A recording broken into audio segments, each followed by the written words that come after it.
I apologize to everyone who has been waiting for us a little bit to get over our technical difficulties, but I would like to welcome you again to our first RFG stream of the year. My name is Emir Pashanovic.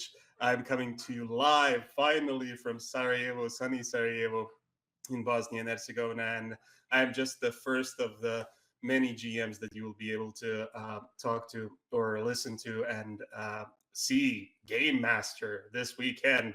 Um, there's 8 games waiting for you, and all in support of the same charity, which is Doctors Without Borders, a great little organization that's been going on for a long time and doing massive things in the most vulnerable areas and for the most vulnerable people in the world. They're a medical humanitarian organization that provides emergency medical assistance to people affected by conflict, epidemics, disasters, or exclusion from healthcare. And they really need your support. Another group that will need your support this game that I am running are all of my players. Say hi, players. Hello. Hi, players. Hello. And Hello. welcome to you guys too. We are going to be playing a new game that has just been released recently called Mush, or Mush, if you prefer to say it that way. I prefer Mush. And it is a game by Misty Mountain Legends, an Instagram trio that have just clicked that little click inside my brain and made me think, oh, this is how I can play in this world that I've been wanting to play since I've started playing role playing games. And yeah, it is a game around mushrooms that go on an adventure and save the day. It's as simple as that. It's very rules light, but you can definitely support the players in achieving those goals by your donations, whatever you have to spare for the Doctors Without Borders. You will also be able to give them advantages. You will be able to give them a +1 to their rolls. You will also, if you choose to do so, be able to give them further, you know, narrative assistance inside the game with things that they will probably need. And if you really want to help them and the Doctors Without Borders, you can also just choose your own NPC. You can throw in whatever item you think would be um, good for them inside this game world, inside the world that they will be moving through. Please don't throw in, like, certain decks of cards or something like that. Mechanically, it does not work in Mush. There is no there is no such a thing as a deck of many things. It will be just a regular deck of cards that they can somehow try to use in this world. But anything else, anything you think of, anything that you see narratively fits in, if you have the money, throw it in, and I'll try to make it work. Okay. Am I missing something? Am I forgetting to say something about the game weekend? Yeah, like I said, 7 more games after this one. You can look forward to and you can watch. So make sure to stay on and join us back tomorrow. There are some lovely games, lovely GMs, even lovelier players, and let's get to it. We don't have that much time. So yeah, I will introduce the world, and then I will let the players introduce themselves or introduce their player PCs, while learning more about the world that they're moving through, and hopefully it will work out. If you listen closely, you can hear the wind tell you everything. And the wind is saying that darkness creeps across the enchanted forest. The tyrannical cactus emperor's reign of destruction grows, and the desperate prophecy hangs heavy in the air. But below the ravaged surface, a different story unfolds. In the thriving Chthonian realm of the Mush, life is good. Decay from the dying forest fuels their growth, and celebrations abound. But your peaceful world crumbled this morning when you realized that the ruthless plasticians sided with the Cactus Emperor, stole your eternal candles in a vicious attack. Our group here are the elite. They're standing in this community's grand, and they're very recognizable, not just because of their striking appearance, but also because of their deeds. And they have been chosen to infiltrate the plastician's hidden stronghold to, maybe gather into some loving coming in for Agent P's hat. I can't read chat, but thank you. Mhm. It's very well deserved.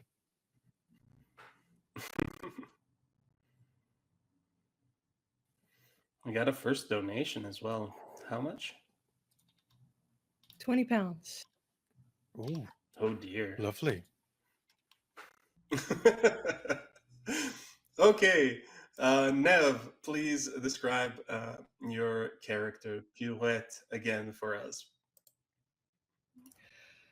Okay. Hi everybody. I'm Nev. Today I will be playing Pirouette, the inky cap mushroom.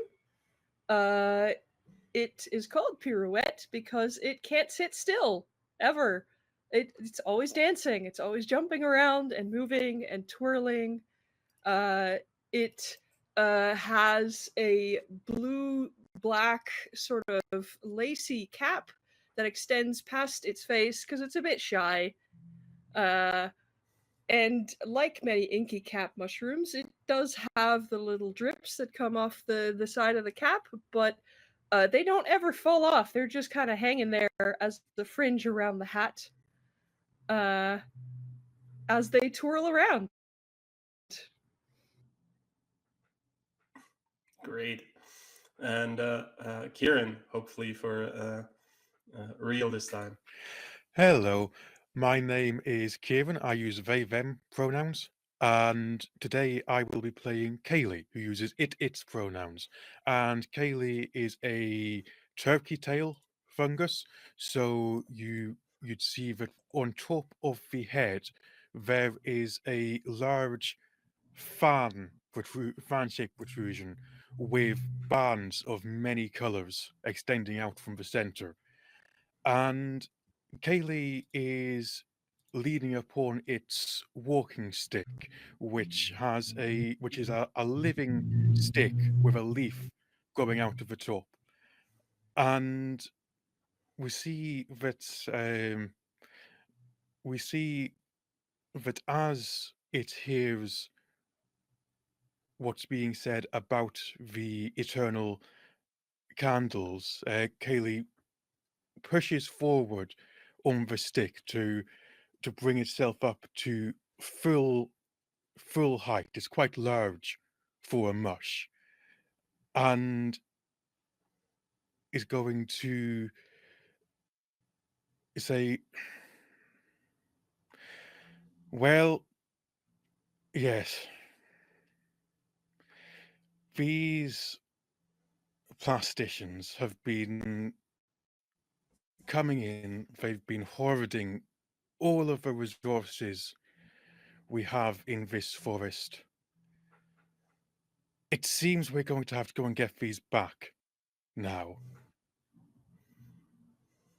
Will you come with me? Oh, we're going on a trip? Exciting!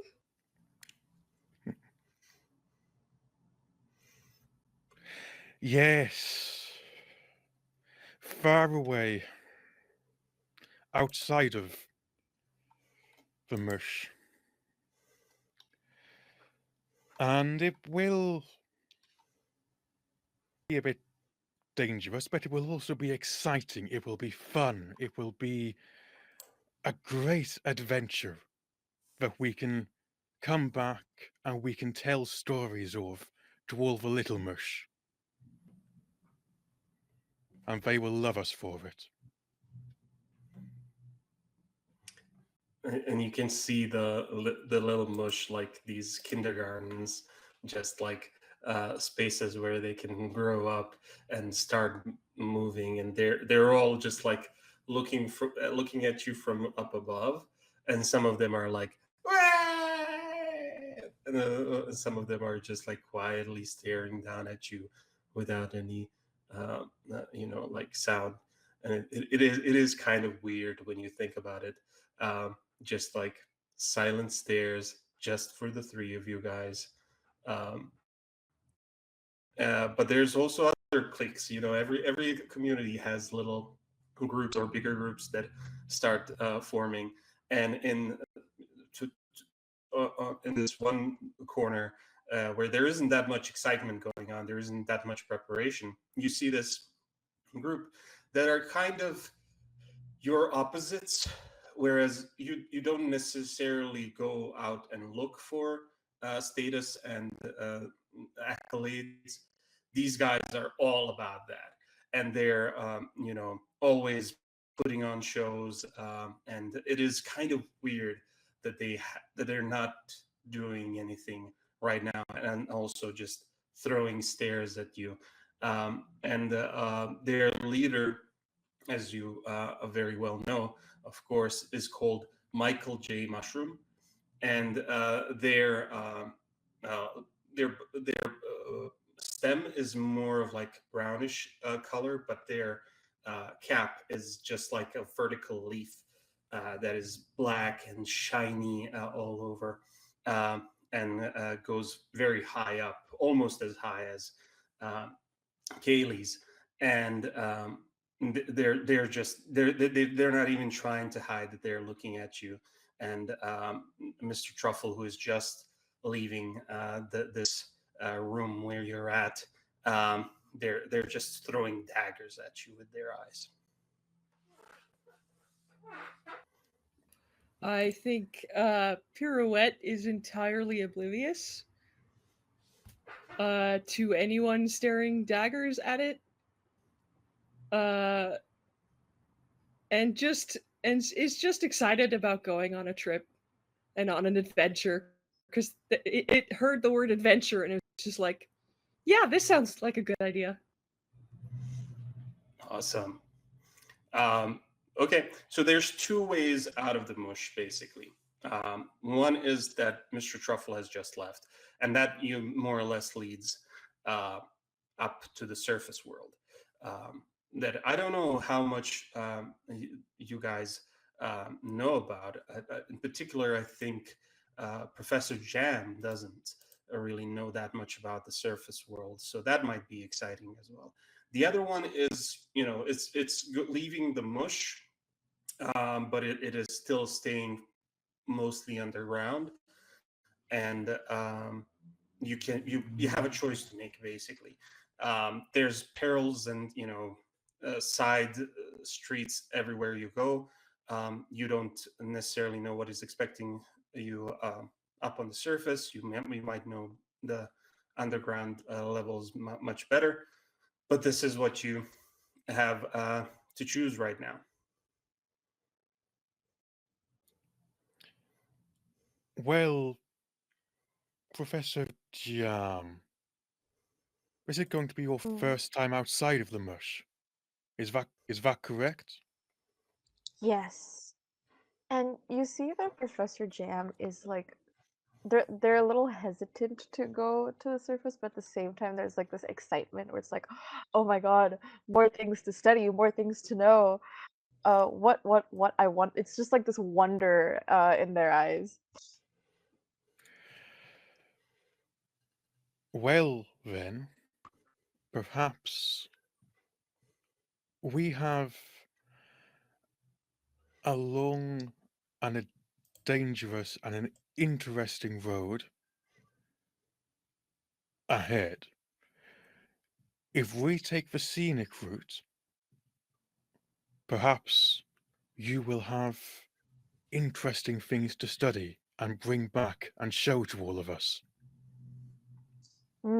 I agree, I agree, I agree. Also, who knows? We might find other things to help light the, what was it, the Mushroom Carnival? Yeah, that Yes. is the most significant date in the Mush year, and everybody's looking forward to it. And it starts basically at daybreak. So right now the sun is, you don't see it from where you are right now, but you can kind of feel it as the environment changes, and everybody is um, you know getting more, maybe a little bit more slower, or less energized at least. The sun is setting in the sky, so that the temperature is kind of dropping, not by much, because Mush has pretty much the same temperature throughout the day, but there is still enough of a change to notice that no, there isn't that much warm air coming in from the top. So you're going to follow Mr. Truffle up ahead, up above. Yep. Yes, I think so. Sounds good. And pirouette, pirouettes up ahead, I'm guessing, but everybody starts making their way, and you kind of have the general idea where plasticians might be hiding.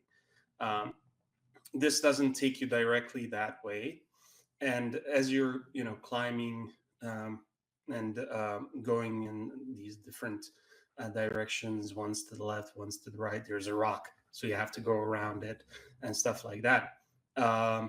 You notice on top that Mr. Truffle, who is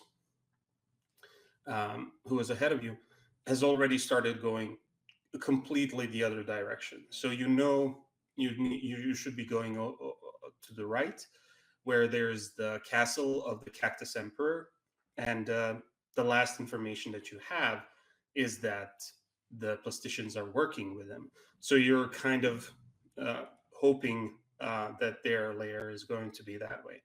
But Mr. Truffle is going to the left, and the only important thing on the left is the great elm that the whole forest is known for, the magical tree that is granted pretty much everyone the powers to understand each other, and just live a happier life in that sense. So the great elm gives you all sorts of magical powers, but the Cactus Emperor on the other side is more or less in charge of the forest right now. So do you follow Mr. Truffle, or do you want to go straight towards the castle?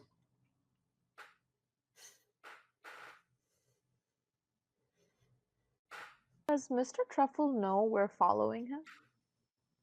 No, he didn't look like he cared what you guys did, as long as you got him the information that he needs. But he's like wobbling. His cap is like large and bright red with white dots on top of it, sort of like your hat, but even bigger. So he's. I think we're back? Question mark?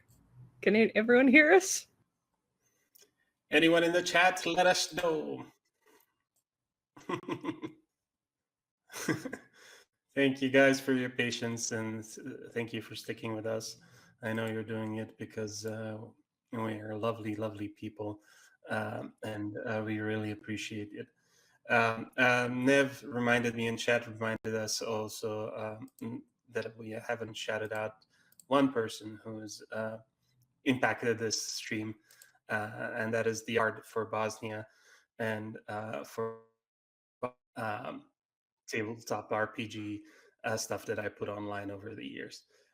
So getting back to the game, some bushes or leaves and grass and stuff, or would you try to like uh, be as quiet as possible, or are you using your intelligence? And let me and tell us what you're using so we can explain the mechanics of the game and how why we roll and how we roll and how we find out what the outcome is. So yeah, everybody needs to do it. Go on. I think Kaylee is much larger in side to side dimension than it is in front to back. And so Kaylee is going to try to find some tall, could be some tall plant, and is going to turn around so that in a very much cartoony style, its side to side plane is hidden um, behind this tall plant. Sounds good. Uh, and for that, I'd like to roll Squish, which is the we have for doing physical Yeah,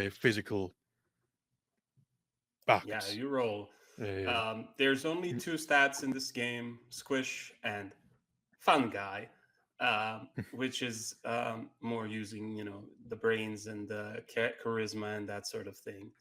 And everybody while they were creating the characters chose which to have +1 or -1 in. And Kaylee was one of the ones who put Squish as +1 score. Nice. It's not the perfect outcome that you want, but it is an outcome with some kind of a consequence. And I will ask the other two to roll, and then we'll talk about the consequences. Professor Jam looks for Advantage on these rolls.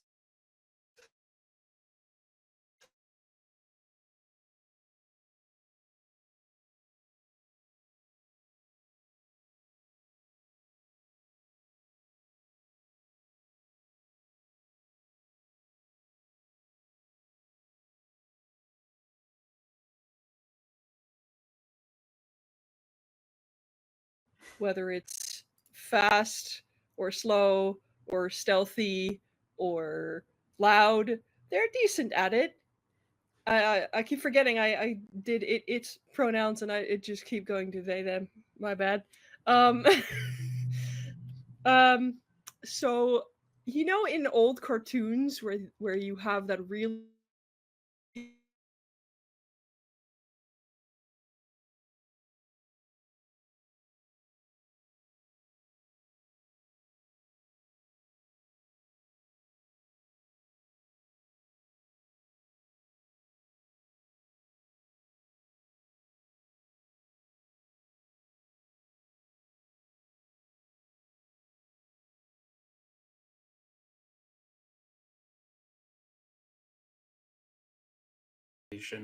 And I think the complication is because Kaylee is trying to move one way, and uh, uh, uh, the sudden gust of wind just kind of tries to push you the other way, and you can see also like Professor Jam is kind of like trying to also fight it off, and like just pirouetting around it and enjoying this sudden wind going up in the air and slowly coming down. But it is kind of, this air is trying to push you towards the castle instead of to letting you follow Mr. Truffle. So it's up to you to just like it slows you down. Mr. Truffle does not see you at all, but it slows you down, and it is kind of like the wind is trying to tell you to go the other direction. You still follow Mr. Truffle, or you turn around?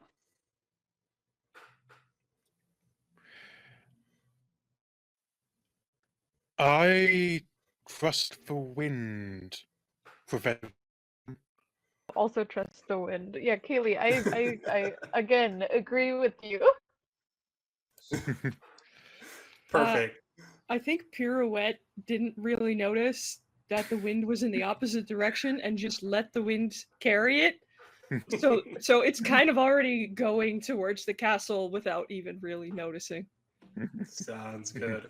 And as you're twirling, and as a pirouette is twirling in the air, going up and down, somehow going across these bushes, and there's like a stump in the middle of this very small clearing, and you start landing towards the stump, and you suddenly feel like somebody's holding your hand as you slow down, and you twirl, and this what would look to be just the wind, it suddenly appears to be a creature, a blue, spiky hair, spiky growths all over it, and he's just like looking you in the eyes, trying to look under the cap, um, and smiling, with a broad smile, and gently lands on the stump, waiting for the other two to join the three, join you two, and he goes, that it was a very fun dance. And I don't know if one of you wants to roll with intelligence to find out if you've heard of this creature before, but it doesn't look like he is being, aggressive, or trying to stop you from doing anything. In fact, he was pointing you in the right direction. Professor Jam would like to just to see. Sounds good. Oh, got a 6. I'm rolling well today. This is uncharacteristic.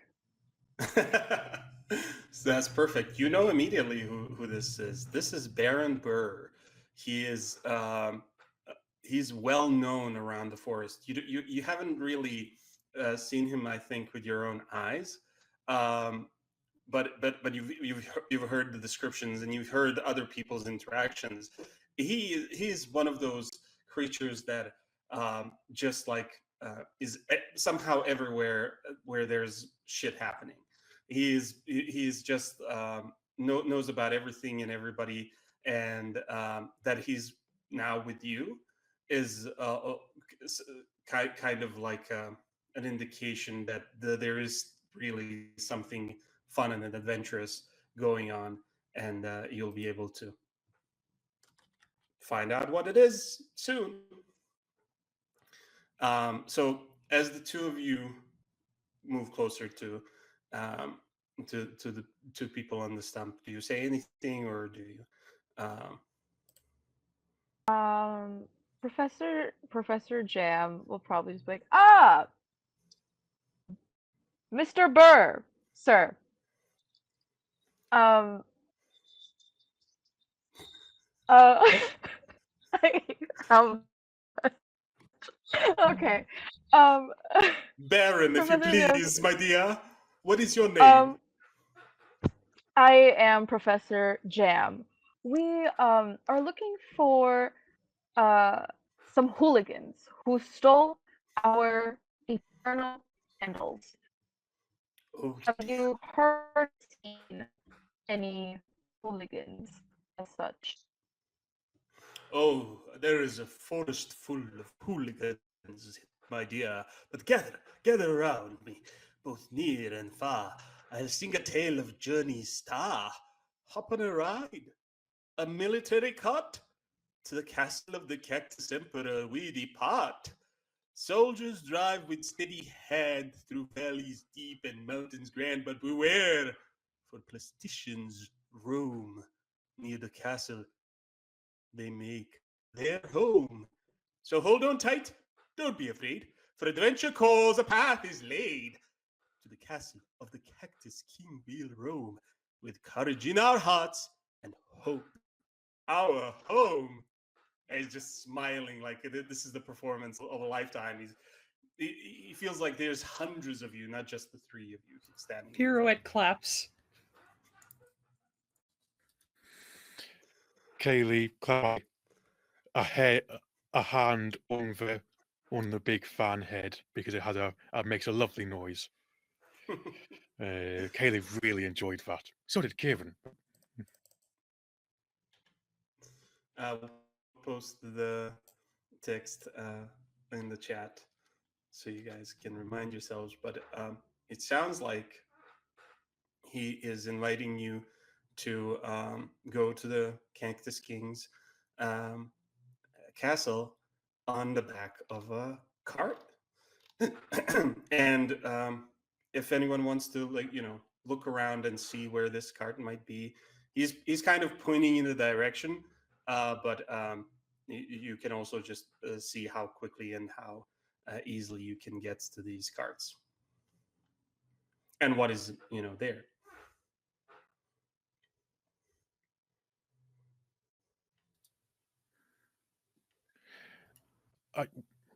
I think Kaylee would immediately be taking the straightest path, completely heedless of what else might be in the way, because, oh, there's a cart. Carts go quickly, that'll make the whole job easier, without particularly taking any notice of who else or what else might be around. Sounds good. And Baron Burr will, see that you understand what he was saying, and just laugh and go, "Well, I am off. If you need anything from me, just whisper on the wind." And in a flash, just like as he appeared, he just twirls and disappears somewhere in the other direction.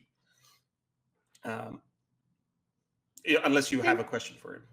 Thank you for the dance. As he just disappears. Is there only one cart around, or are there like other carts? So you have the general sense of where this road the cart might go. Like, it's not a road; it's a forest path that creatures small and big can take. But that there is a cart that you can hitch a ride is not completely unusual. It is just like on top of a hill that you're at the bottom of, so it's going to take you a little bit to climb up there, unless you're pirouette, and then you can just pirouette up there. But yeah, it's going to take you a little bit of time, and you don't really see the cart yet or hear it, but that is the general direction where it should be. Do you guys do anything to prepare or while you're climbing up there, or want to talk about anything? Let me know. I think Professor Jane would I don't know, look around for something shiny or something beautiful to maybe give as like some sort of a peace offering to the. But it's going to be a little bit. You're going to need help like digging it out, and there's a chance that this cart and the soldiers, and you can see now tops of their heads, they're wearing like helmets.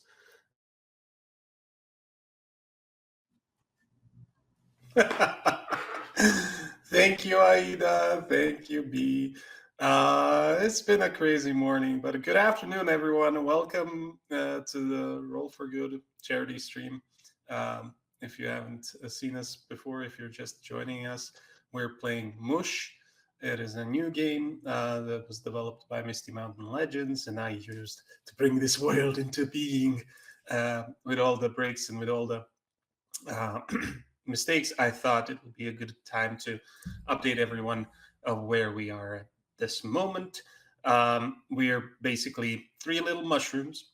One is called Professor Jam, the other is called Kaylee, and the third one is Pirouette. And they've been tasked to gather information and even bring back something that was stolen from the Mush, the underground realm of the mushrooms.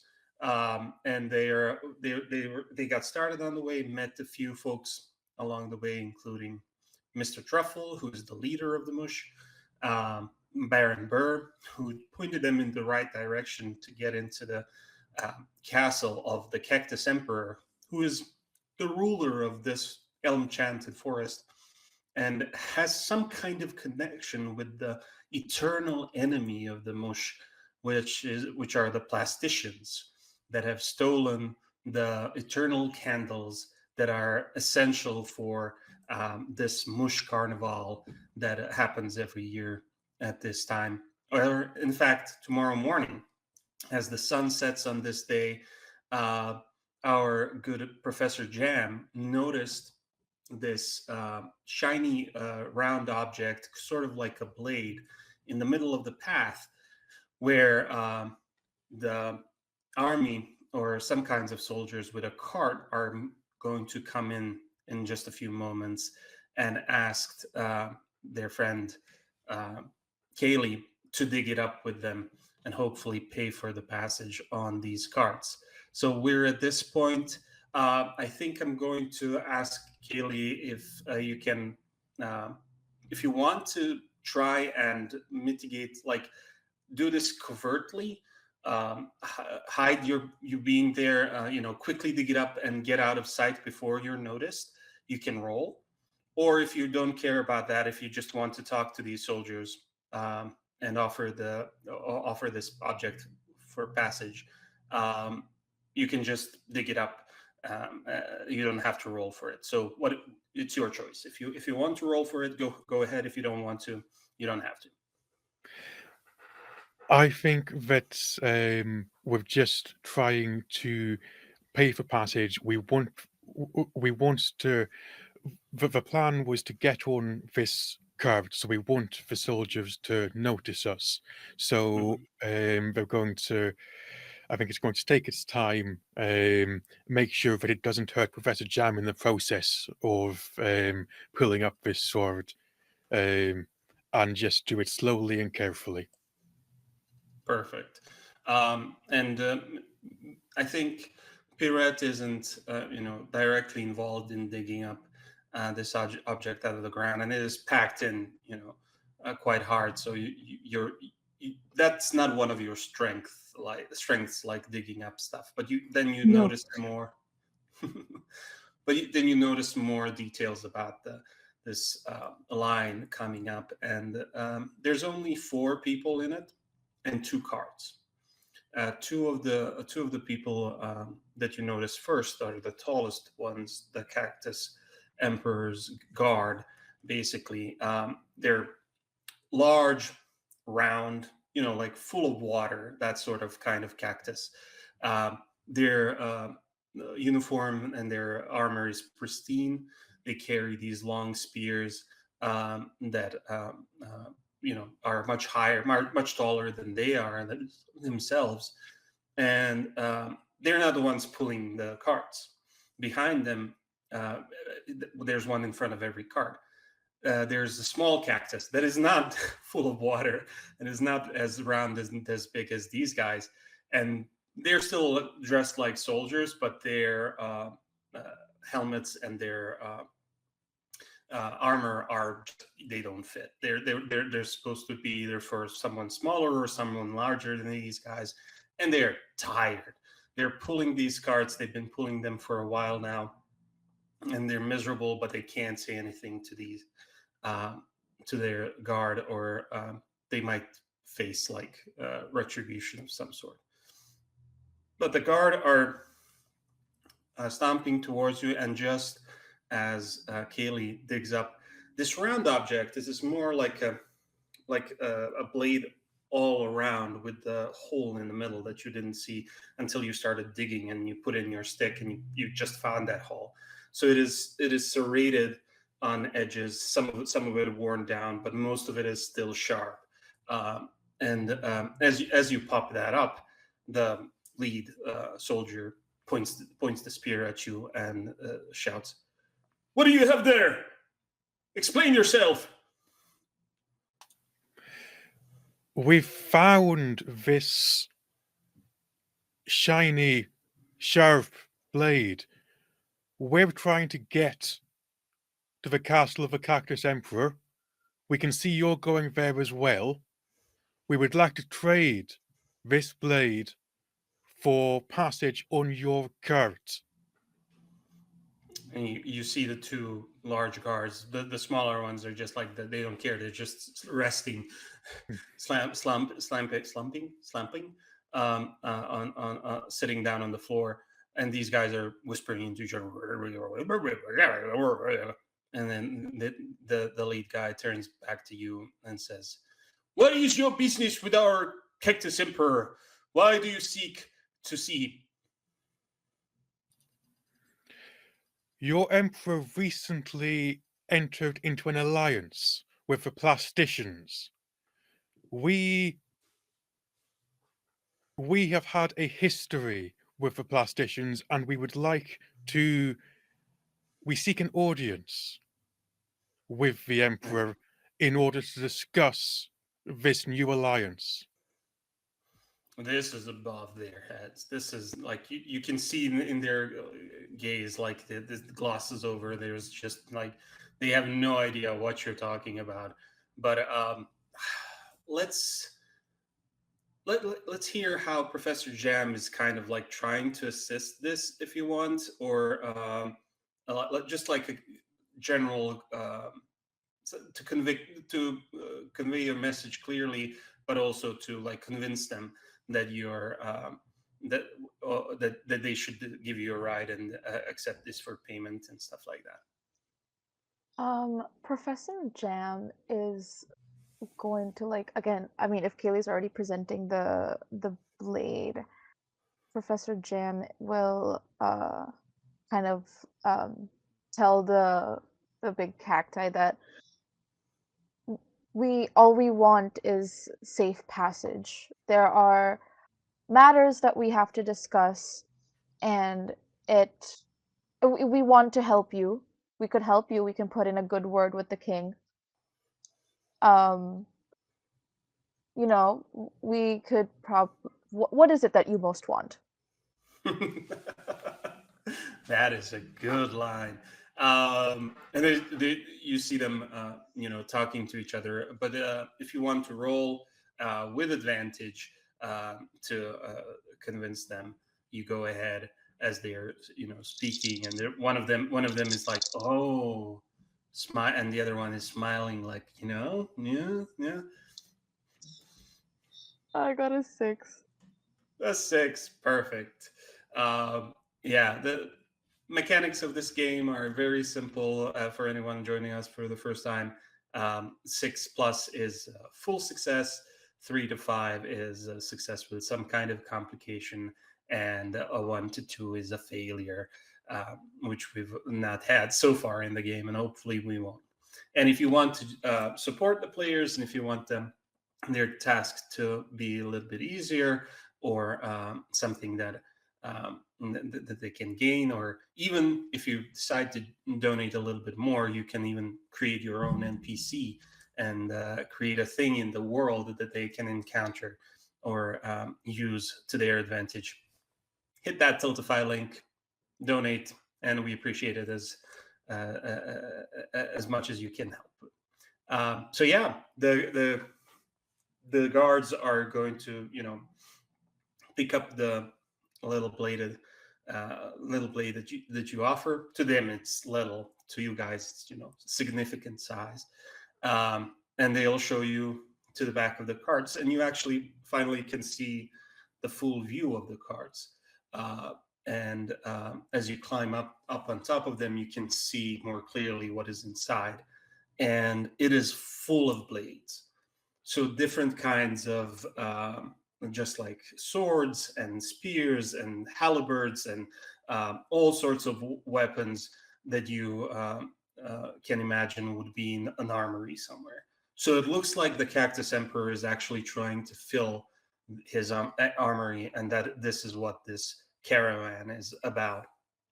And the little cactuses are looking at you as you climb on top. I'm guessing you're going to go on top of one of the carts. You're not going to be in two different ones. Yeah, I would assume we would all be in the same cart. Yeah, and Kaylee's having a little bit of an issue, just climbing because of the size of the cap and everything. But you gather enough strength, and you can sit in the back of the cart so that you can look at the guy who's behind you in the other cart. And the two of you can choose wherever you want to sit down or stand up or dance on these carts. Yeah, as established, Pirouette does not sit still. So whatever tiny space there is available for it to pirouette or twirl or just stand there waving their arms around, uh, they're gonna do that. Yeah, there's still, for a small mushroom, there's plenty of space on the cart inside where the weapons are, or on the weapons themselves, really, since you're so dexterous and elegant about it. But one of the big guards is going to walk next to Kaylee and Professor Jam, and he's going to be talking about like, oh, you guys are higher level kind of diplomacy, that sort of things. That's not our. If you could just like provide, if you could get the Cactus Emperor to provide us with a little bit more of rum and grog, that would be like a perfect night tonight as we come closer, as we get to the castle. That would be amazing. We've been on this road and we can see they're covered in dust, like they've been traveling for a long time. And we would just enjoy just to relax. We'll even give some to the little ones. And the little ones are just like mumbling to themselves, pulling the hard carts. But yeah, you start going down the road. Professor Jam would probably look for a spot in the cart where they can like completely see as much as they can, just to drink in the views of like outside the mush. And yeah, they're gonna try to strike up a conversation. I mean, other than not promising, but assuring them that they'll definitely put in a word with the Cactus King about getting them rum and grog.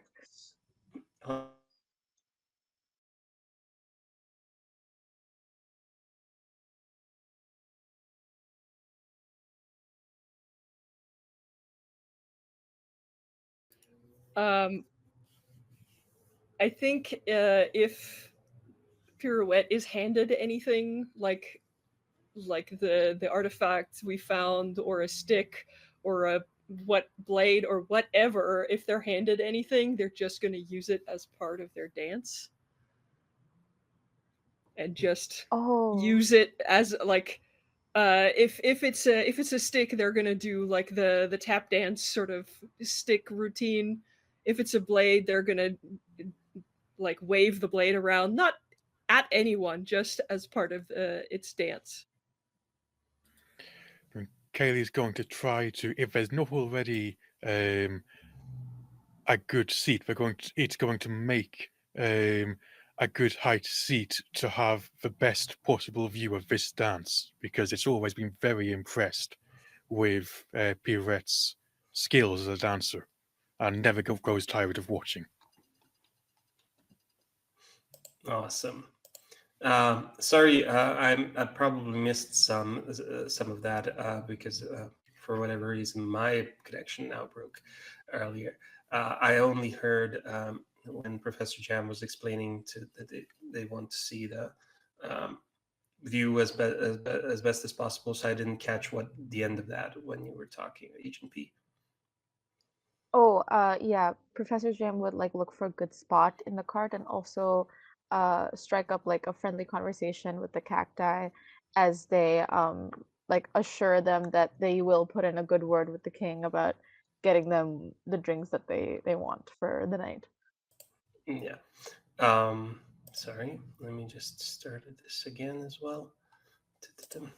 Um, there we go. Yeah, and is there something that you would want to find out from the cacti, or about the world, or about the castle, or something like that, or just generally having a fun time?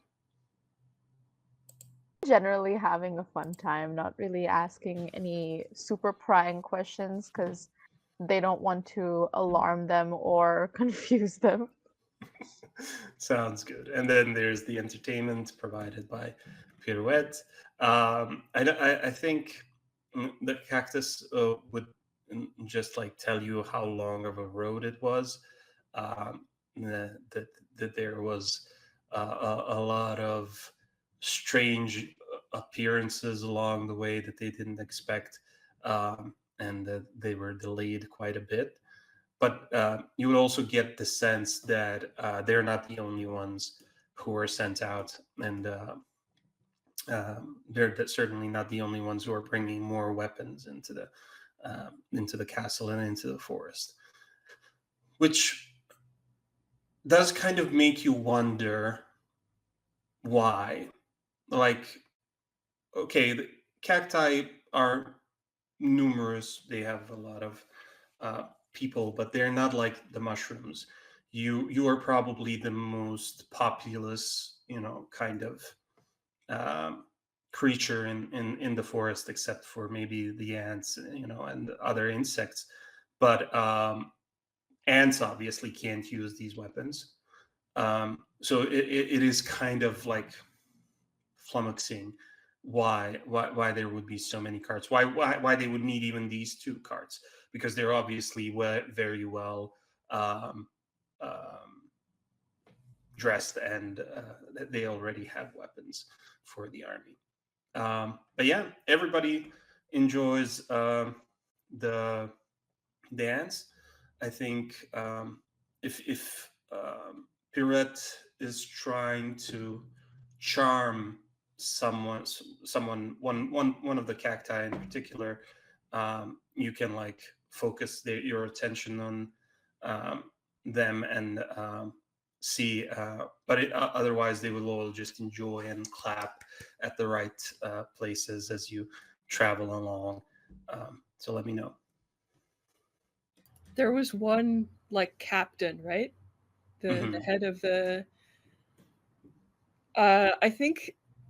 I think it would try to not necessarily charm, but like put them at ease and get them to sort of like us, uh to the point where they would sort of what's the word, um where the guard would sort of be more on our side than on anyone else's side should anything happen. Right. Sounds good. So if you want to roll, you will have advantage on that, because we said that Pirouette has like an advantage on fungi when you are performing for someone to, attract their attention or distract them, or in this case, charm them. But you do still have -1 to Uh-huh. that stat. So let me know how it goes. That is a 5 minus 1. That is a 4. That is a 4. That is still a good roll. And I think the complication is, as you're traveling and as you're going through these sets, you guys mostly have seen them before. You've practiced them, for months, years, and suddenly the cactus commander that you've been talking to and performing for isn't, completely focused on your performance. And for a moment you don't know why, and then you suddenly see shadows playing across the road and moving, and you look where he's looking, and suddenly, so the road is going around this small mountain, and behind, you get the sense that behind that mountain is where the castle is. But the main forest that is on your right, and you're high enough to see most of it, most of everything down there, and you suddenly see flames spreading across it, and it does not feel natural. The wind isn't blowing the way that it's supposed to be blowing as these flames are as these flames are just covering more and more of the forest. It doesn't seem like you're in any kind of danger. You're in mostly a rocky space, and you're on this road. But everyone down there, at least everyone above ground, looks to be in danger, and you can see small shapes moving. If anyone wants to roll to see a little bit more detail, let me know. Yeah, Professor Jam probably would definitely look for, or try to look for something else. Rolled a 5. Sounds good. You don't get a chance to linger on most of it. That would be the complication, I think. But you do see that it's not just fire. There are small creatures made of fire, some big, some as small as mushrooms, that are actually running around and setting things on fire in between trees and after certain animals. And that is kind of weird. You've never seen that before. And I think the complication, the reason why you don't have time to dwell on it, is because suddenly in front of you, in the middle of the road, there's Michael J. Mushroom, and he's just running, and the cap is singed, and behind him there's 3 of his cohort that are just shouting and having this they're coordinating their shouts, so it kind of lends some musicality to it. But the soldiers are just pointing their spears again towards them, and these guys are just keep running away from the flames until they think they're safe. Would you guys say anything? Do you do anything? I think Kaylee will stand from the sitting position, bang the stick against the floor of this cart for a moment, and then we must stop briefly. There are more of our diplomatic group running from this fire. The Cactus Emperor will be expecting more than just 3 of us, so we must stop this cart and allow them passage. Oh, nice. Can I assist on that with by just slightly raising the front of it, the cap, and what's the, I can't think of the English word. The stem? Fluttering its eyelashes at the captain that it's been sort of charming a little bit. Please help them. Sounds great. I don't even think that you need to roll. It is more about convincing Michael J and his Scarlets of like climbing up with you now, because they didn't even notice you were there. They might have noticed the carts, but you're too small to see, especially as they're running away from the fire. And he just goes, "What? You here? Why? I this is. Oh, you caught up with us. We were going to get to the Emperor King, and we were going to stop the Plasticians. What are you doing here?" We are doing the same thing. Oh, and he's just like, trying to throw his cap around, and it is like it isn't it is usually very wavy, so it can go around like this, but because it's been singed, it doesn't feel good for him, and he stubs in pain. And the Scarlets, which are of course the what's the name of the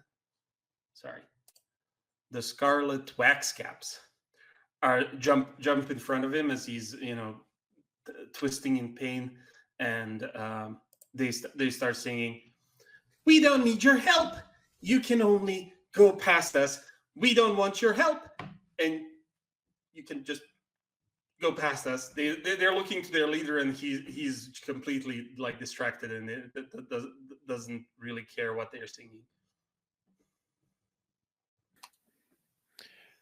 That does not seem accurate at this moment. We're going to the Cactus Emperor. You're welcome to come along. We have a cart. If you want to go back to the Mush in failure, you're welcome to.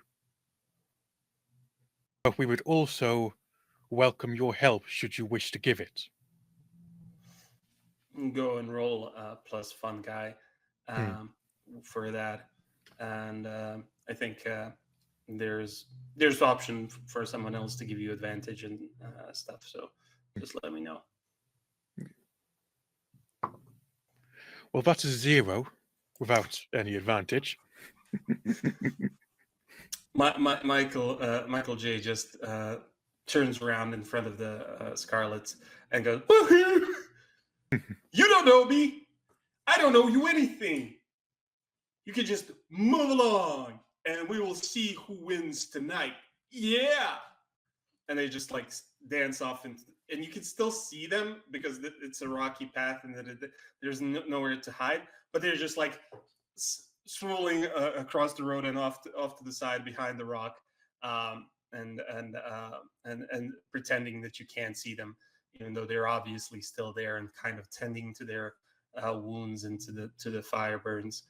And at the same time, you start like seeing a different kind of light again from the forest coming, and this one is going straight into the sky, and it's kind of like yellow line, and then it mushrooms, so to speak, across at one point, and then suddenly these clouds start appearing, and another one comes out, and more clouds start appearing, and first drops of rain start falling, and as soon as the torrent that is putting out all of the fire down in the forest, but it's certainly going to make the road ahead more difficult as well. But you're safe on the back of the cart, except you're going to be a little bit wet, and you still have these, tiny cacti that are pulling the cart and slipping and trying to get there. But their progress is definitely slowed down. And at one point, the stronger guards might even start like trying to help them, and not just push them with the spears, but also like physically help pulling the carts and I think pressing as well. Pirouette will pivot to like sort of in the wind, in the air around them, sort of encircle them, cheerleading them on, like, "You can do it! You can do it. You're amazing. Sounds great.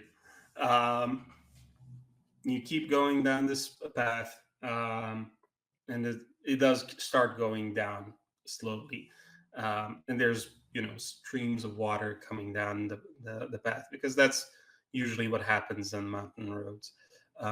There's just like a small rivulet running down any kind of flat surface, um, tearing up the road, making everything more difficult. But the cacti are not giving up, and you get the sense that even more than Pirouette's motivation, it is that they're afraid that they will not be there on time, and that they might get punished because they were too late.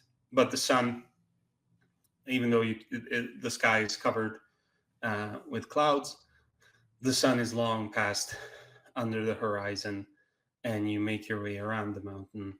So not through the forest itself, but around the other side of the mountain towards the castle. And you can see it soon.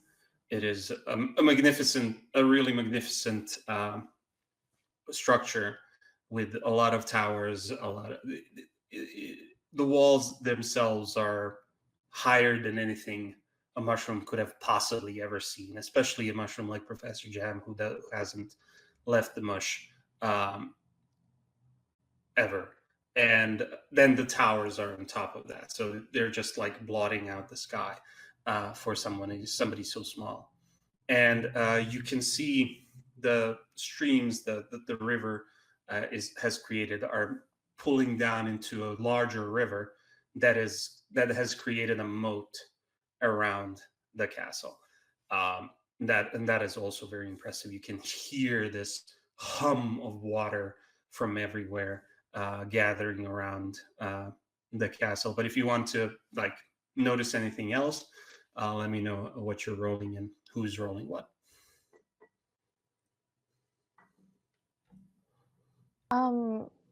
Professor Jam would like to see if like Michael J. Mushroom is like ahead or behind or like wherever they are.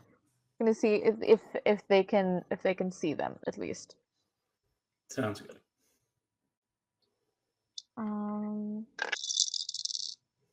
That's a 4. A 4. I think you would not see him anywhere, because as slow as your movement was, you were much faster than a mushroom, and they couldn't have. They might have gone underground because you don't see them up top either following you, but there isn't really an obvious way to get down here on above ground, except for the path. It would be much more difficult to climb into the rocks and around bushes and stuff like that. So yeah, you don't get the sense that they were following you at all. What it wouldn't be so much of a complication, but I think that you wouldn't be able to see it necessarily, but you would hear something above the sound of water and above the sound of wind, and it is just like a ka-chunk, ka-chunk, ka-chunk, ka-chunk, ka-chunk, and it is around the castle, and that's the reason why you can't see it. Like it is coming from around there somewhere and bouncing off the walls of the canyon and the mountain. So it is impossible for you to see it from here as you're coming around the bend and you see the moat and you see the big gate on the castle that is drawn up, so you can't cross until this gate falls across the moat. And the guards and the cactus, the small cacti, are just like, "Yay! We're here finally!" Ha! And they're trying to attract attention from across the moat of the people who are in charge of drawing the bridge, I think is the expression. So yeah, you guys want to do anything else before you get into the castle?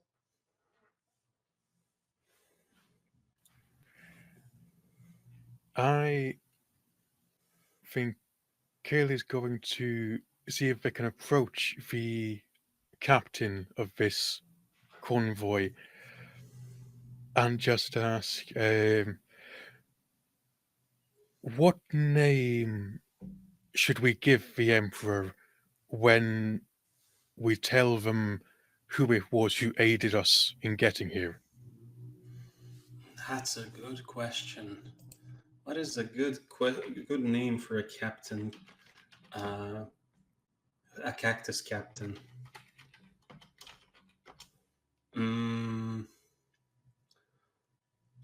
Let's call him Butch. His name is Butch the Cactus, and he says like, "Oh, yeah, that would be greatly appreciated. Please give my best to the Emperor." And you get the sense that he hasn't really been in front of the Emperor unless he was berated or punished for something, or saw somebody else punished. He wasn't directly rewarded by the cactus's presence. And he says, "But I'm not sure. I'm not sure if I should maybe take you directly to him." And now you opened his eyes. Like now he understands what this could be like promotion wise and stuff like that. So he doesn't want anyone else to take credit for it. I think these guys can take the weapons down into the armory and to El Guillotine. I can come with you directly to the Emperor. That would be very much appreciated, Butch, and I'm sure the Emperor will appreciate it just as much as we do. Sounds good. Yeah. The drawbridge drops, and there's more of these well-dressed guards on the other side. Two of them are guarding the door at each side, and they don't particularly even notice you as you go by because of unless you want to attract their attention for whatever reason, because they don't have to inspect anything or see this. They just point the cacti down into the side of the like they wouldn't know the side of the castle area where the path leads down into the dungeons. And the cactus captain Butch stops and says, do you want to climb on top of me, or do you want to just run beside me? I'm happy to offer you my assistance as we get into the castle out of the rain and stuff like that. Kaylee's definitely going to climb up on top, because any opportunity to rest and look around whilst someone else is doing the legwork. Gotcha. And the rest of you? Pirouette is walking on its own power because being on top of someone isn't really conducive to moving, and it doesn't want to have to sit still, so it's just gonna and it can keep up with a much bigger cactus just fine. Shouldn't be any problem. I think Professor Jam is gonna take like a stick from like from the cart that they were on and kind of pole vault their way along the path. How does Just that constantly work? Yes. Like wrapping themselves around like the top of it and just kind of with the momentum pushing themselves forward and then landing and then repeat.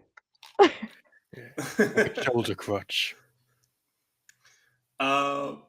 But you do have -1 to squish. It's not one of your strengths, and you're also carrying that big backpack. So I'm just wondering How is that work? Do you have something in your backpack that is I actually can helping you with this? not exactly. I don't think anything in my backpack would help me with this kind of movement. You just thought it was fun and to try and stuff like that. I thought it'd be fun to like pole vault across. It was gonna, yeah. And it is wet down there. You're you're either going to have your feet wet, or you're going to climb on top of the cactus, or you're going to try and avoid most of the water on the ground. So yeah, it's up to you if you want to try plus squish and get across as I will try. unharmed as Let's possible.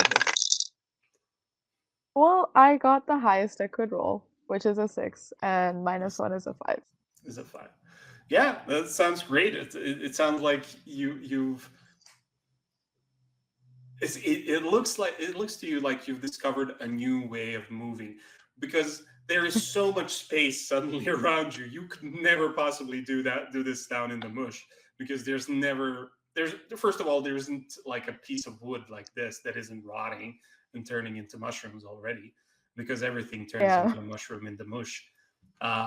But it is also just like no space vertically to go above and vault and anything, and you can actually get ahead of the cactus, maybe even a pirouette if she's not trying to, if it's not trying to run beside you. What the complication is that towards this area of the castle where the Cactus Emperor is, you see two of the guards, the same kind of well-dressed, strong cactuses, that are not looking in your direction, actually. They're standing worried and looking down this corridor that is just like an open corridor with large windows, glassless windows, so the air and the rain is getting through it, and they're kind of standing out of the wind. But from time to time, instead of doing their job and looking for something on the outside to try and get into the corridor, they actually look into the corridor. And what you see, and that kind of stops you in your movement, is that there are just weapons, halberds and spears in down the length of the corridor, standing between these windows. So still out of the rain, but they're standing on their own. And as you're going for that next vault, one of them turns around and looks down at you, like with a weird like smile on its face and piercing eyes. Yeah, I'm gonna definitely either slow down or just stop moving, and awkwardly like bow.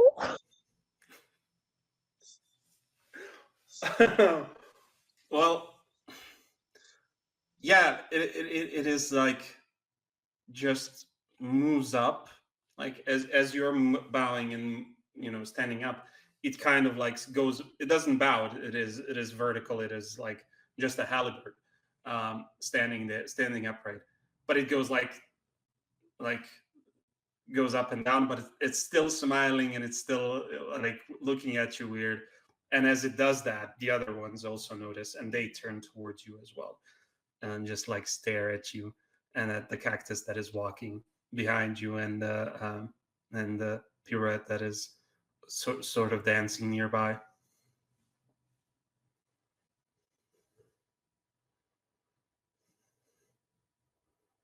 I'm gonna look back towards the cactus and kind of call out to them. It's like, uh, could you introduce me to your friends? He is, as soon as you say that, and as soon as he sees them, he's panicking. Like he's still walking, but slows down until he's, standing right above you or next to you on the ground. And he's just looking at these things turning around towards him, and goes to talk to one of the other guards. And I guess Kaylee will hear what they're saying, because they're like kind of whispering to each other.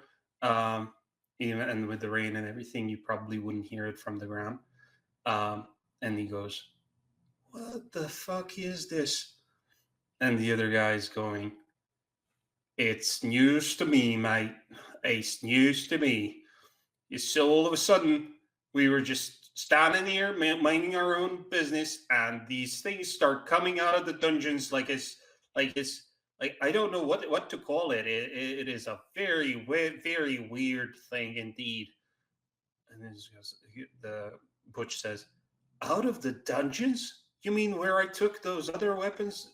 Where they took those other weapons just now?" He says, "Yep. And we saw more of them just go into the forest earlier, and it was very weird to see. I don't know what the Emperor is doing with this, but I don't like it. I don't like it one bit." And they keep looking at these things all the time. So what do you guys do? Does Professor Jam know, like, these are the plasticians?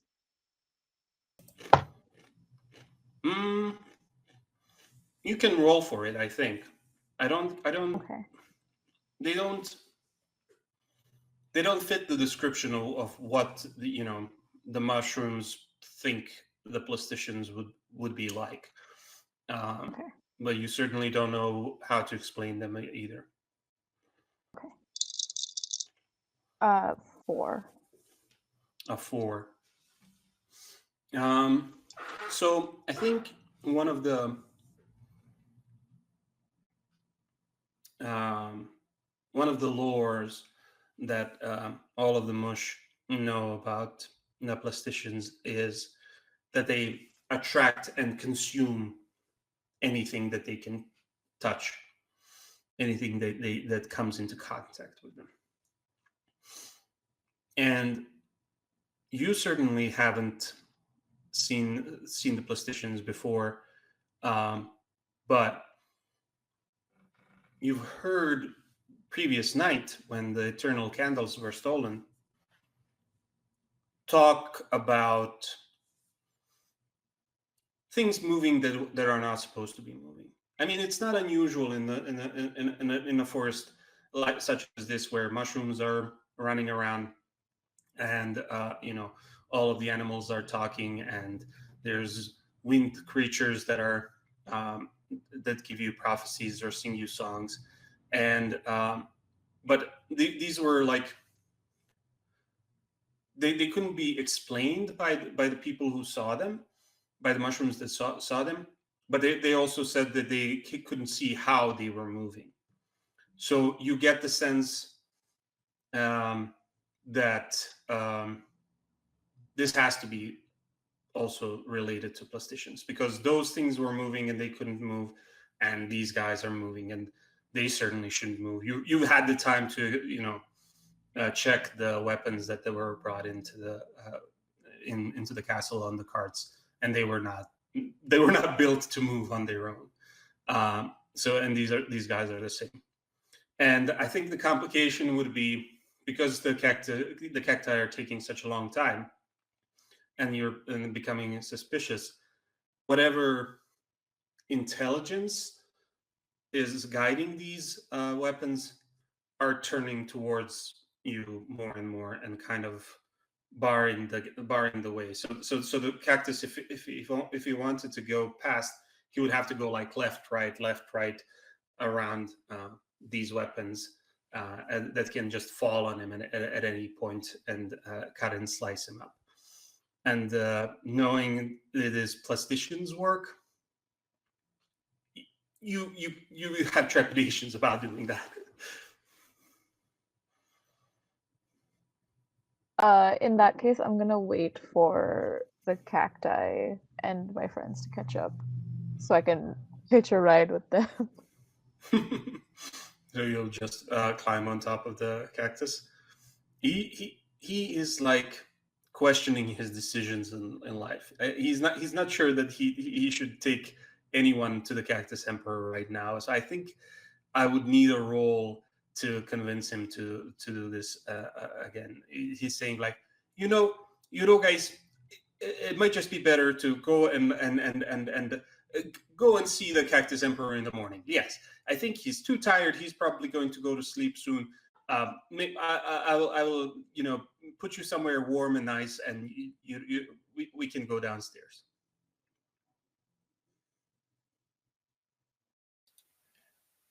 That's not going to work, I'm afraid.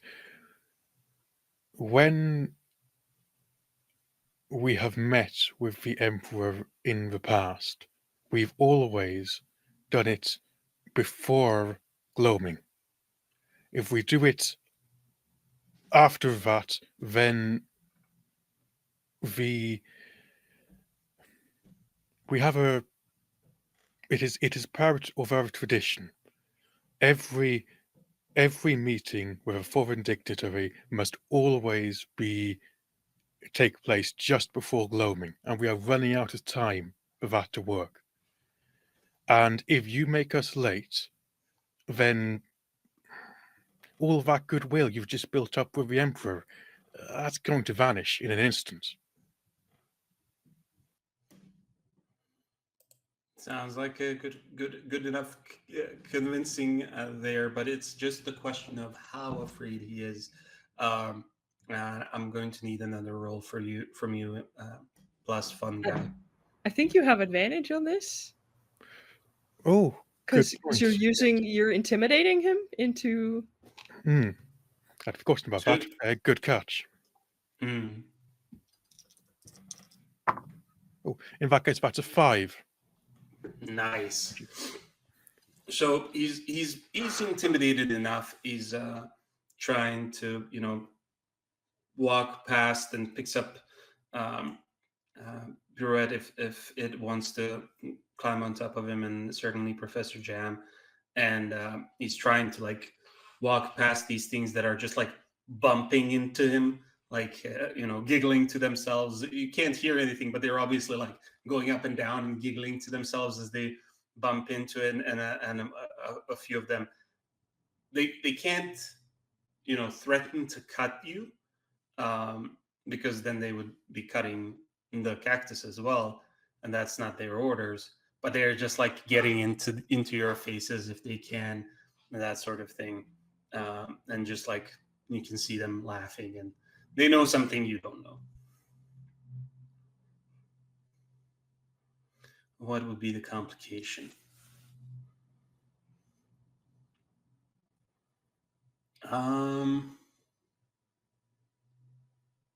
I think as you're coming into the drawing into the big hole where the Cactus Emperor is accepting visitors or not accepting visitors, more and more of these weapons are along the walls. So they're everywhere along the hallway, and the door is ajar a little bit, so you don't have any problem getting through there. But as you come closer, you sound him. You hear the Cactus Emperor shout, "Beaver! Did you say beaver?" And he just boing, and as he keeps shouting, and as you're drawing closer, there's this like a large creature made of metal that's shaking, and the cactus, which is just stops further away, doesn't come closer, and looks at as well what is happening. And the cactus emperor is just like hitting everything around, and the whole room is shaking, as well as this metal creature in front of you. And then things start falling off of it. and it suddenly just collapses, and there's these two little metal boots, and there's a small cactus inside those boots, just trembling and looking at the emperor. And then the emperor just comes towards it and hits it over the head, and it like how just like the head and everything disappears inside the body, and there's just like little toes down on the ground, and this creature jumps like that and runs past you out of the room. And the cactus emperor shouts, "You're lucky that you created the greatest creation in the world, and that's the reason why you are still alive. But you will see." And he doesn't even pay attention to you guys. He looks out the window that is that is looking over the side of the castle that you couldn't see, and there's like a wheel, and you notice that there's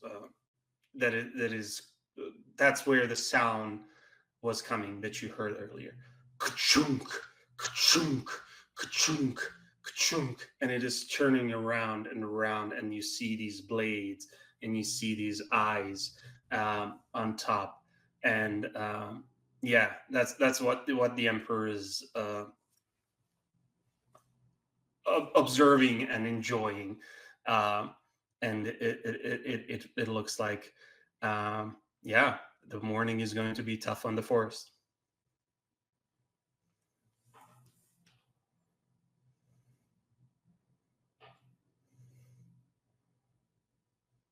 How far away is the machine from us?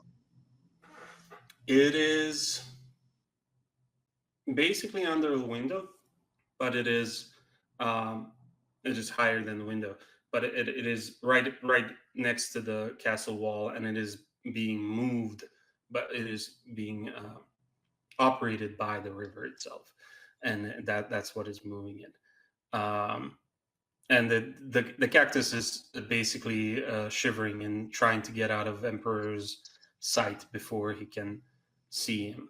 I don't know what you guys want to do. I try to sneak over to the mechanism. Mm-hmm.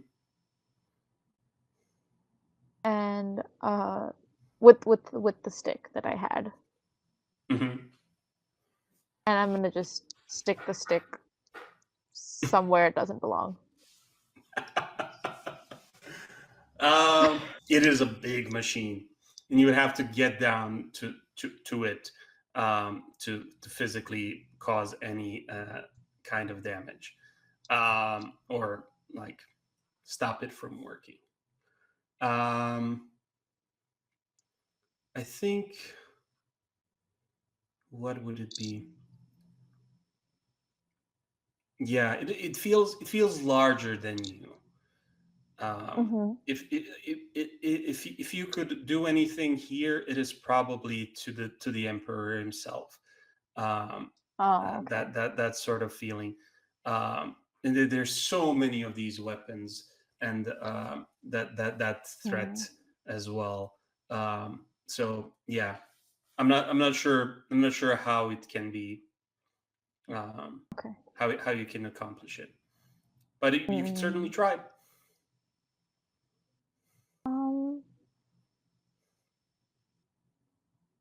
Um, sorry, just as a player, asking the other players, what is our plan? Do we want to convince the Emperor to give us our lights back? Do we want to sabotage whatever this is? Like, what is actually the plan that we want to do right now? I think we need to get the candles back. That is like a primary focus. Messing stuff up, that's secondary. Yeah, or you can gather information and get back to the mush and leave the candles for some other time. Oh, that also works. Or find an But you don't alternative know. to the candles. Yeah, but you don't know exactly where they are, and you haven't seen like an alternative to them just yet. Can we look around to see if we can see where they might be kept?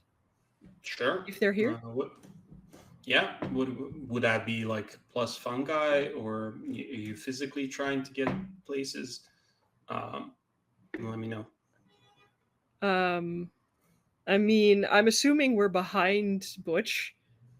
So to the best of its ability, Pirouette is going to twirl up into the air behind the cactus so nobody else can see it, and get as high as it can without being spotted to see if it can see anything, like where these lights might be kept, or if there's anything they can see from up there.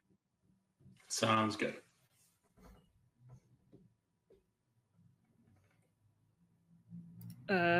What would that would be a squish, I guess. Yeah.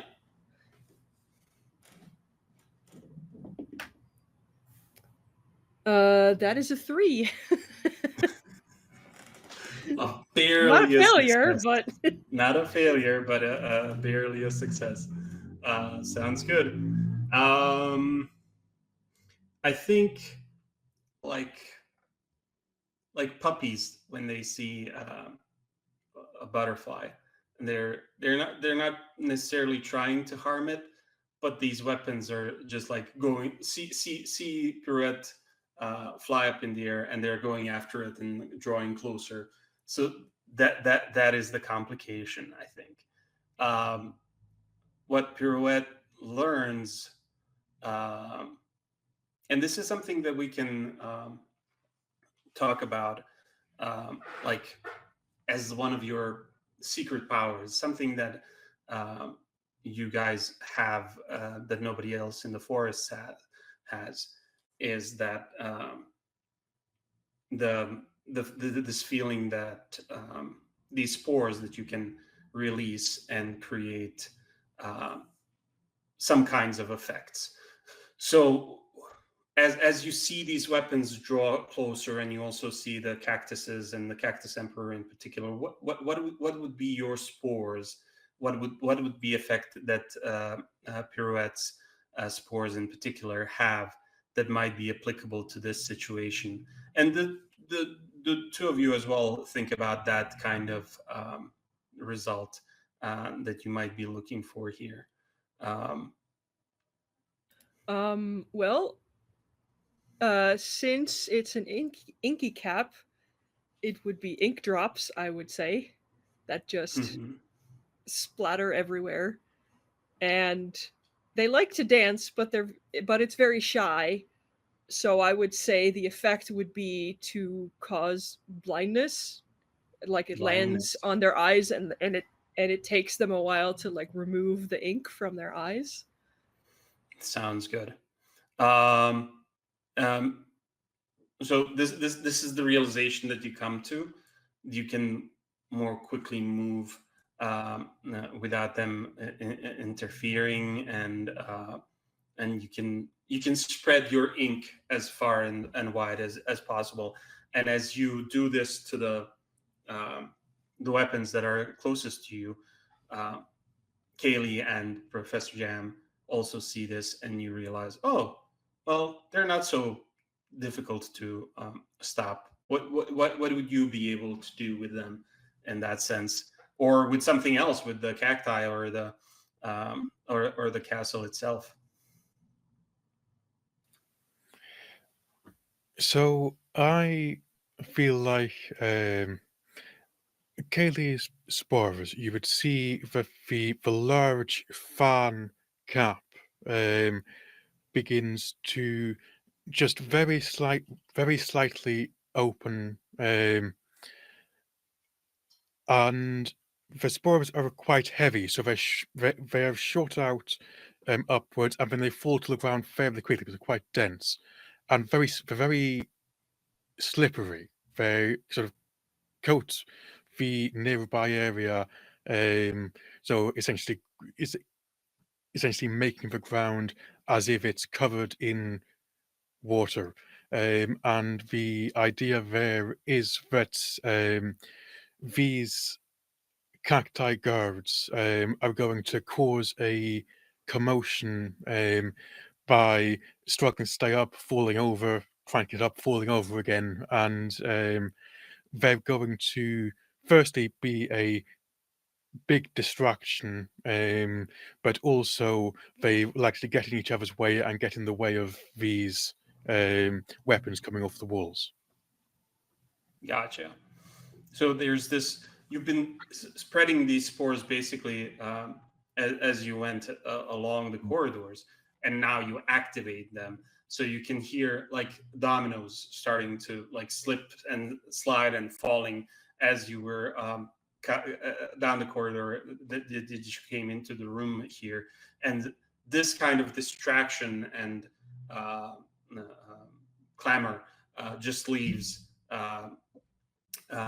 Professor Jam to do its thing. What do your spores do? I think Professor Jam would have been putting spores down like as they entered in a way to like give them an easy way to escape, especially because they know they're at a disadvantage. And their spores kind of form like little platforms on the walls that they could either go up or down or just back the way they came. So they're like just having little platforms across the wall. Okay, so so they were like flat, and they just go like this, so that Yeah, basically they so like they start out small and they kind of expand. Yeah, it sounds great. I think what this causes is the Cactus Emperor turns around with this ruckus and with a like blind weapons going around, and he goes, "What is going on?" He starts hitting but as he hits the ground that he's standing on, he just slips on the slippery spores that Kaylee left, and just hits his head and like goes to sleep immediately. And as you see that, you and Captain Butch are just sliding back down the corridor and out of the way of the fallen weapons that are still just trying to stand up straight. But as you come out into the outside of the hallway, you can you're not stopping because the rain is so slippery still and is still falling, and you're basically being drawn down into this area where you were pointed the armory is earlier. Do you want to go down there, or do you just want to leave the castle and get out? Well, we haven't found anything relating to the lights yet, so That's true. So you're still going to stay in the castle, and you're basically down with a pour of water and on your spores. The Captain Butch stays behind. He's worrying. He has a lot to worry besides you, and you just go down. And at one point, you also pick up another passenger, which is that small cactus that was inside those big metal boots. He's also just like sliding down with you, and what you find out downstairs, because we don't really have that much time for the stream, is that he's called El Guillotine, and he's been using these weapons and created the monstrosity that Cactus King intends on using to destroy the forest outside. But he's been using the plasticians to do so. And he points you towards this well that is inside the dungeon. And it looks like it used to be just somewhere that they threw the old ash and the old metals and stuff like that they couldn't use before, and drew some water as well while it was still giving water. But now he just takes a couple of those weapons that you brought in and then throws it down there, and he says, a few hours later, it's just going to come back up like the ones that you saw upstairs, all on its own.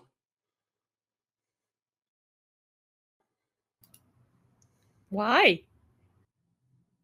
I don't know. I don't know. This is beyond me. I never intended to do anything like this. And apparently it has something to do with what the Emperor has been doing upstairs. So yeah, I don't know what to do. I can't tell you very much. I don't go down there. I don't want to go down there. Professor Jam kind of looks around and is like, I have seen enough of the outside world. And just dashes the opposite direction. Just completely is like, nope. Would you go down into this well because that is going underground?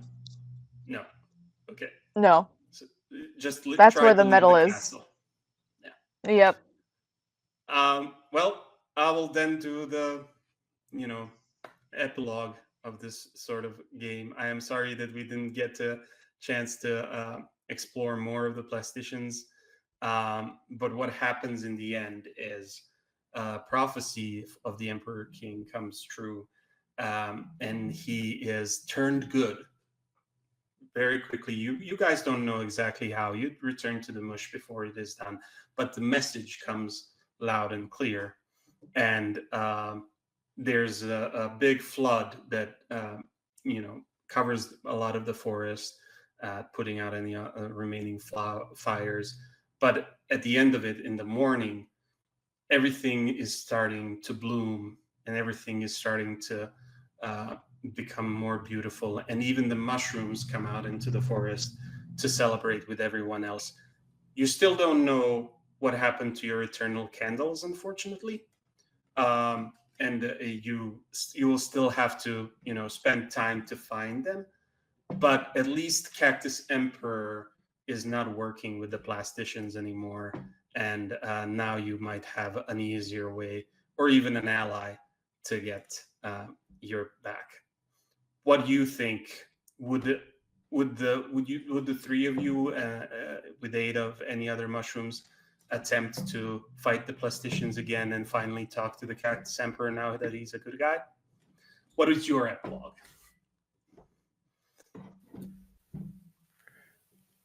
I think that if it was asked directly, Kaylee is absolutely going to try and speak with the Cactus Emperor. But its major concern is to sit with the little Mush and to tell them of its own adventures and convince them to become this next generation of people going out on adventures to deal with the plasticians. Excellent. What about you two? Professor Jam will definitely go out into the forest again, but it'll just be small doses at a time. Um, just trying to gather more information, and definitely would visit the Cactus Emperor, um, and maybe even become one of their advisors. Sounds good. Pirouette? Pirouette just loves adventures. It would go without even being asked. And being that it can float on the wind, it has a much easier time scouting above the trees to see stuff. So it would scout, it would travel back and forth, and it would learn a new sort of fighting dancing technique where I don't know if any of you've ever seen Fantasia. It ages me tremendously, I know. But there's a section in there where the waltz of the flowers, where the flowers spin very rapidly, and they would learn how to do that with blades and just spin very, very, very fast and chop or knock everything away very quickly.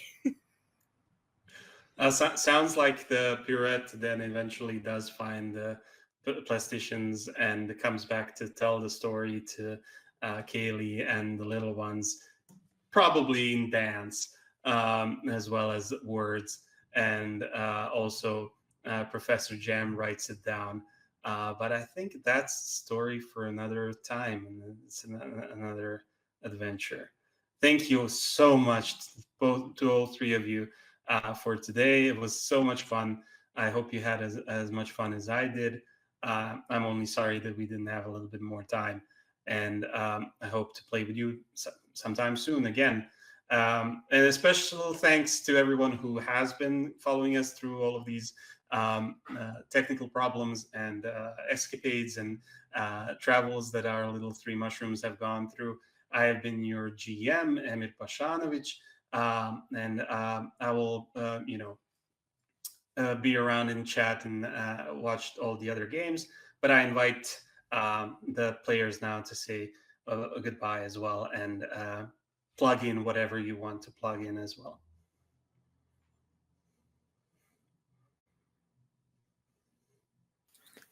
Okay, so hello, my name is Kieran. I use they, them pronouns.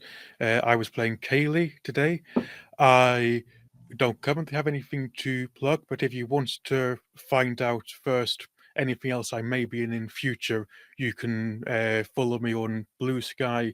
I go by Kieran, Kieran Dash Hingston like Kingston for an H instead of a K. And I look forward to seeing the rest of the games today and tomorrow. Hello everyone, I'm Agent P. I use she, they pronouns, and I played Professor Jam today.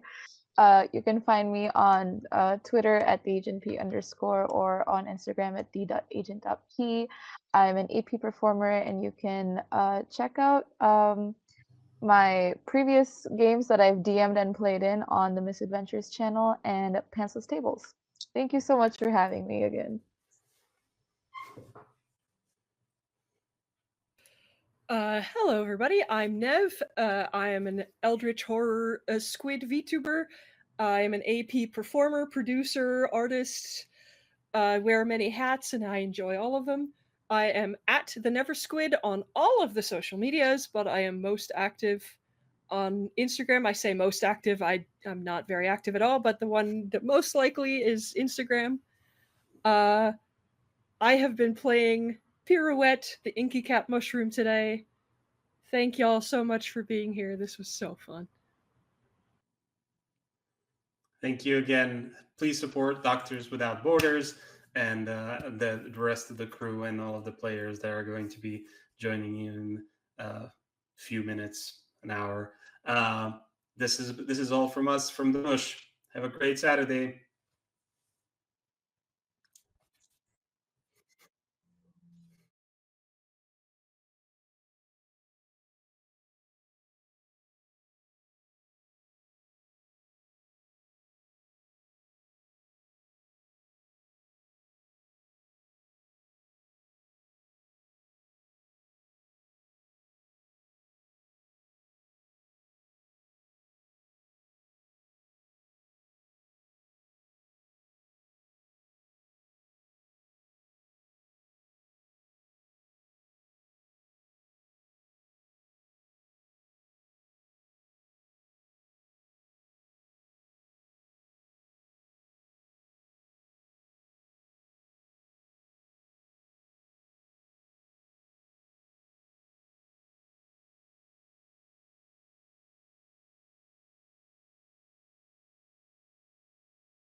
Roll for Good is a demonstration of the wonderful values that are held by the TTRPG community, and that's ultimately what it means to be.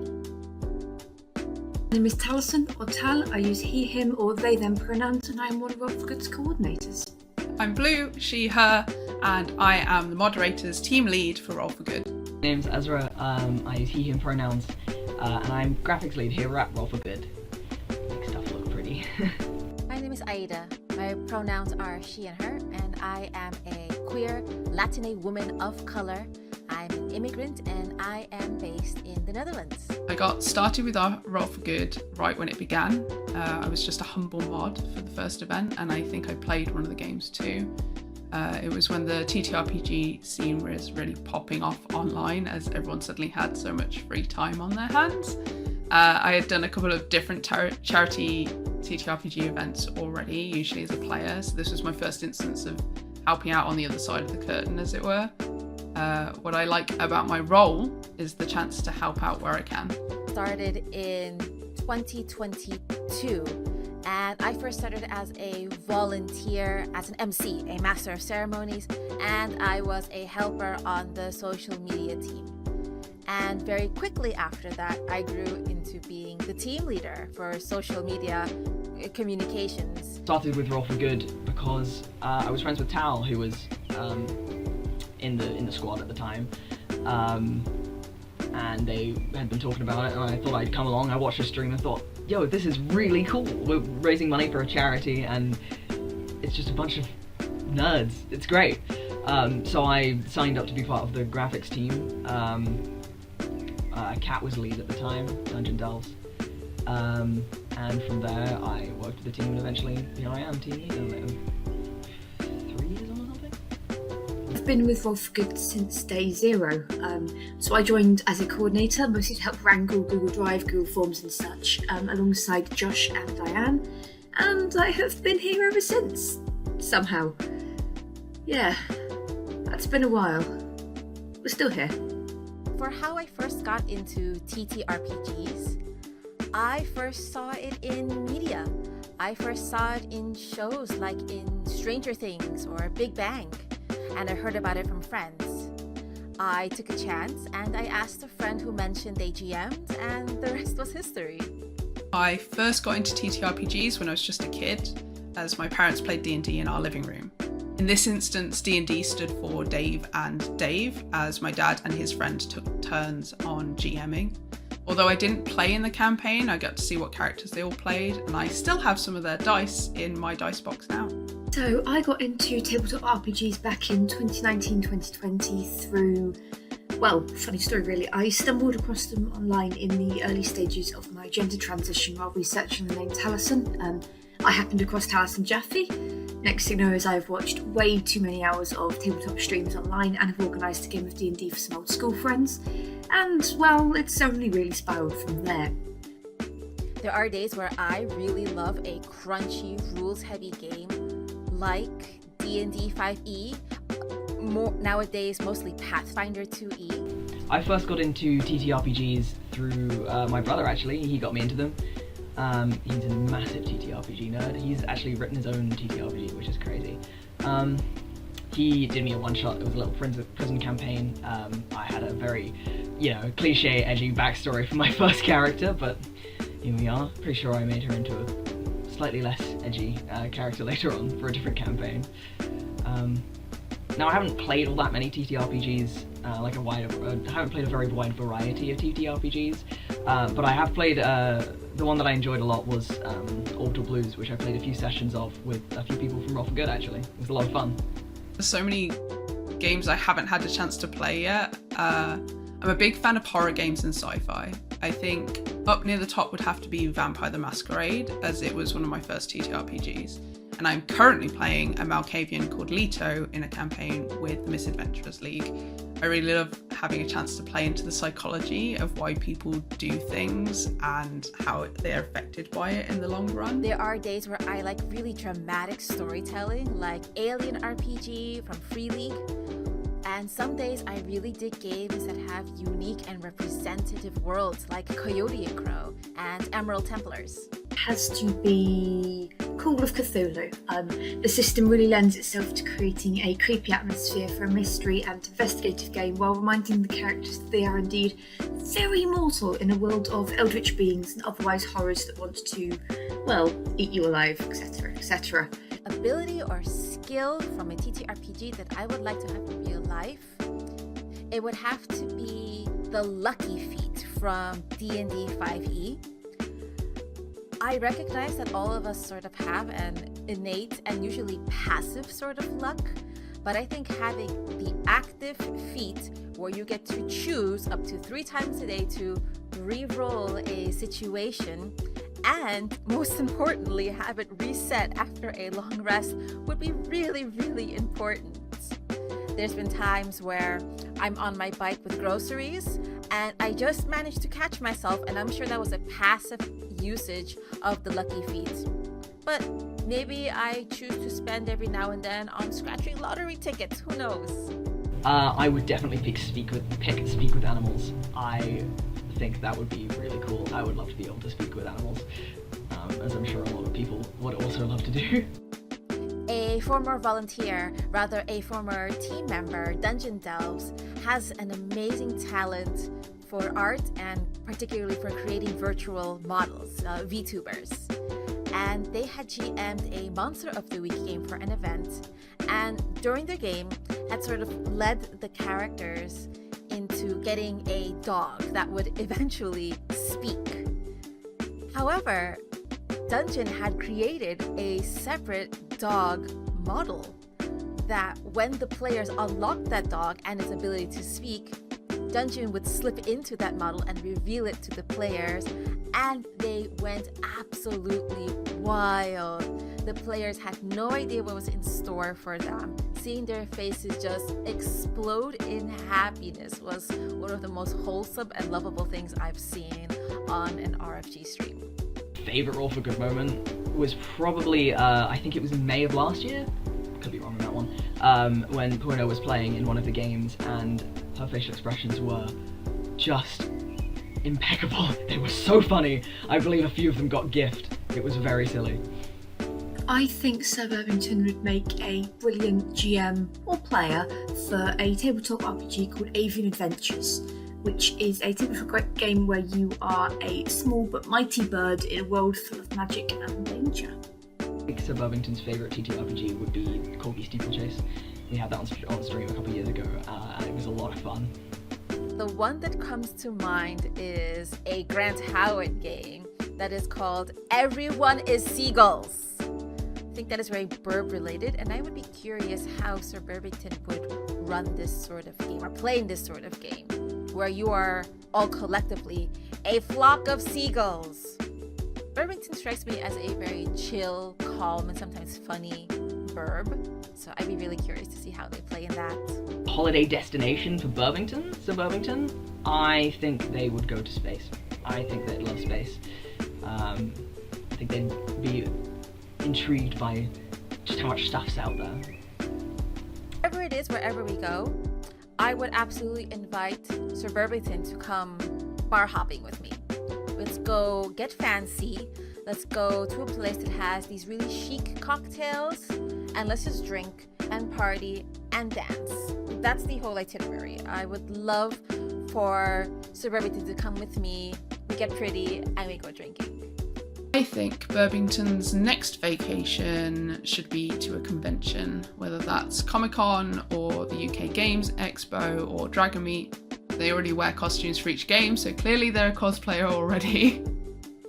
For me, Roll for Good is a demonstration of the wonderful values that are held by the TTRPG community, and that's ultimately what it means to me. Is like it's a safe space to enjoy TTRPGs without having to worry about discrimination or anything. It's a place that anyone can come and enjoy the content no matter their background, while also raising money for really good causes. It's like a perfect environment. For me, Roll for Good is about mental well-being and friendship through gaming for good causes.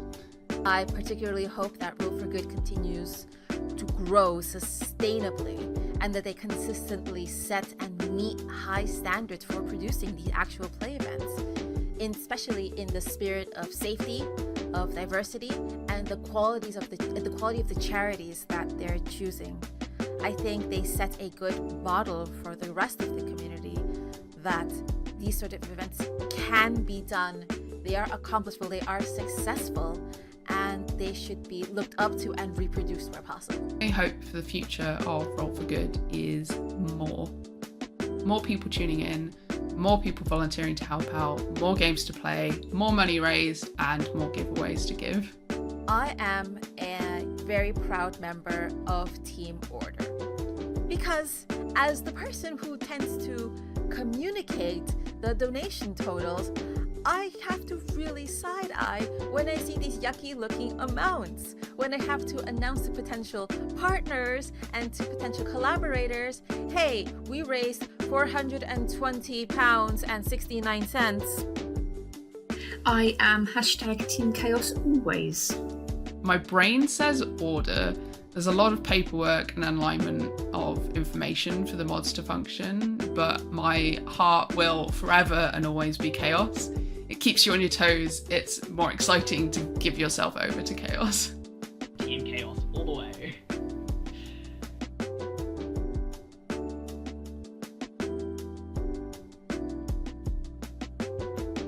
To anyone watching this video, I just want to say thank you. Thank you for being here, for watching, for supporting. And I hope you enjoy this community and you enjoy these streams. Yeah, and I hope you have fun. Stay safe and hydrate. I want to particularly thank everyone for supporting Roll for Good. Thank you for hyping us up.